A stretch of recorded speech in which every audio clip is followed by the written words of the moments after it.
Okay, to try to understand, grandma and grandpa were going through AA. Grandpa had still had his one martini and he wanted to keep it his one martini. But my grandma, she was going to AA.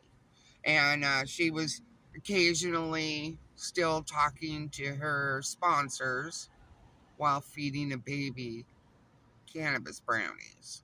It was a kid who lived in the area, and grandma would have never, told anybody, but she paid the dude, and he brought like the biggest swag bag grandma could afford.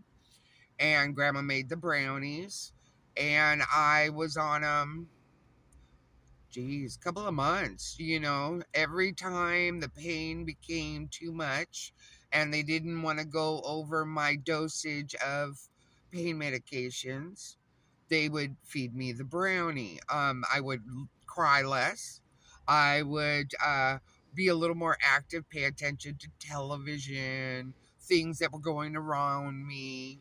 I had the um, when they had me in the bouncer, it was between my traction. So when they had the traction of my hips and my arms and my head adjusted, they just put me right into this thing, and it was so big that the thing that came over it would go right on it. So grandma had lots of dogs, just like, my family too.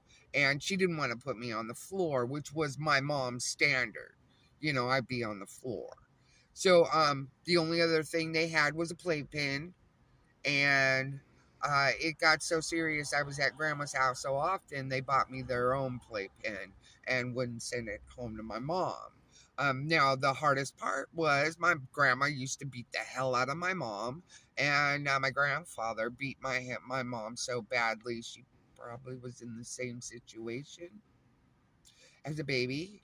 And my grandma was sober and going to AA and trying to be an old woman to get into heaven, taking care of her grandkid when it probably happened to my mom when my mom was little. So it was a terrible circle of family drama. So they wanted to definitely make sure I never remembered. And I did. I remembered pieces and parts, but that's where I fell in love with cannabis as a baby and brownies.